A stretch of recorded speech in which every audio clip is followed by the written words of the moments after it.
लाडला बेटा और एक ही बहू थे। बुढ़िया माई बड़ी पूजा करती थी गणेश भगवान की, बहुत पूजा पाठ करती थी और इतना पूजा पाठ करती थी। बहुत समय बीतने के बाद में गणेश भगवान जी प्रकट हुए और कहने लगे, बुढ़िया माई तुमने बड़ा सेवा किया है मेरा, कोई वरदान मांगो। इतनी सीधी सादी कि हम मांगे क्या, हमें कुछ नहीं दे रहे। एक काम करो, तुम कल चली जाना और घर से पूछ करके बहू बेटों से आना, तब मांग लेना। और जब बुढ़िया माई गई घर तो गणेश भगवान फिर दूसरे दिन पूजा किया, दूसरे दिन आए तो बेटे से पूछा तो बेटे ने कहा कि माता जी धन मांग लेना। क्या मांग लेना? धन मांग लेना। बहू से पूछा तो बहू ने कहा पोता मांग लेना। सोचो बात, यानी सब अपने प्रॉफिट की बात कर रहे हैं, कोई भक्ति की बात नहीं कर रहा है। बुढ़िया माई बड़ी परेशान हो गई। दूसरे दिन फिर जाकर के पड़ोसों से पूछा कि बहू बेटे तो इतने स्वार्थी निकले, ऐसा ऐसा मांग रहे, मुझे तो कुछ आता ही नहीं, क्या मांगे? तो उसने कहा, पड़ोसन ने कहा कि देखो तुम सुंदर काया मांग लेना, ये कोई काम आने वाले नहीं है ना, बहू बेटा कोई काम आने वाले नहीं है। अपना काया अगर अच्छा रहेगा तो सब कोई साथ देगा।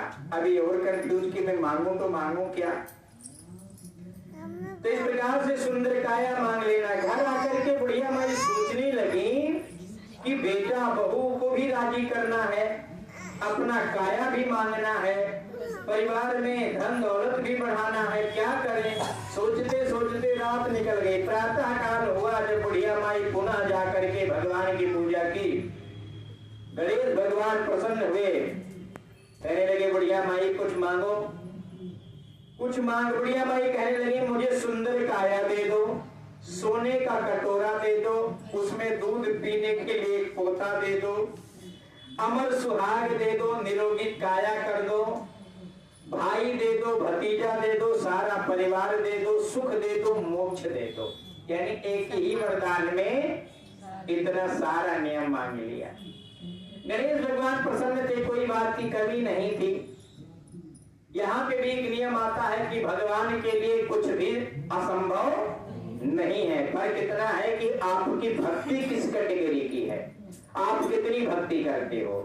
गणेश भगवान मुस्कुराने लगे कि बुढ़िया माई कहती थी कि हमें कुछ नहीं आता, हम क्या मांगे, हम क्या मांगे, संसार का सारा कर्पण धन ही मांग लिया। बोल गणपति गणेश भगवान की। इस प्रकार से भगवान उन्हें वरदान देकर के अंतर ध्यान हो गए। गणेश भगवान की पूजा सफल हुई और बुढ़िया माई घर पे आई, सब प्रसन्न चित्त रहने लगे। बोल लक्ष्मी नारायण